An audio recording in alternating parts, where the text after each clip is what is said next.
Moi, mä oon Pietiläisen Jopi. Mä tykkään tehdä ryhmän kanssa töitä ja mä tykkään Teemusta. Sitä on kaikista mukavin tässä porukassa kiusata. Moi, mä oon Essi. Mä tykkään lapsista ja mun lempiväri on sininen. Hi, I'm Graham. I've been trying to learn Finnish for 34 years and still working on it. Moi, mä oon Sirkka. Mä tykkään käydä kebabilla tämän porukan kanssa. Moi, mä oon Teemu. Mun suu tykkää jäätelöstä, mutta vatsa ei. Me etsitään vakituiseen työsuhteeseen lapsi- ja varkkityön johtajaa, isää, joka unelmoi siitä, että seurakunnan lapsityö voisi olla merkityksellistä ja sellaista, että lapset nauttii siitä niin paljon, että ne kutsuu vanhempansakin ja pakottavat heidät kirkkoon.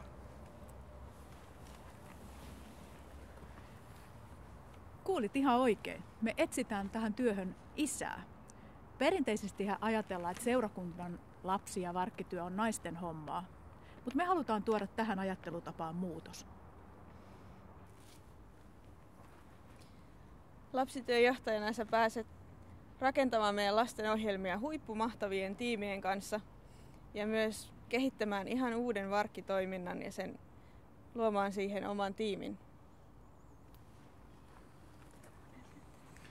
Meidän seurakunnan näky on nostaa uusi sukupolvi, joka muuttaa tätä kaupunkia.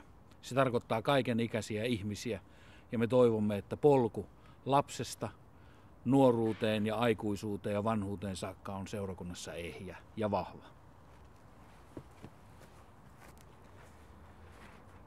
Työsuhteen on tarkoitus alkaa elokuussa 2012 ja jos sua kiinnostaa tää homma, niin ota yhteyttä minuun tai Pietiläisen Jopiin. Sä löydät yhteystiedot tuosta kuva-alakulmasta ja hakemukset on lähetettävä 5.6. mennessä.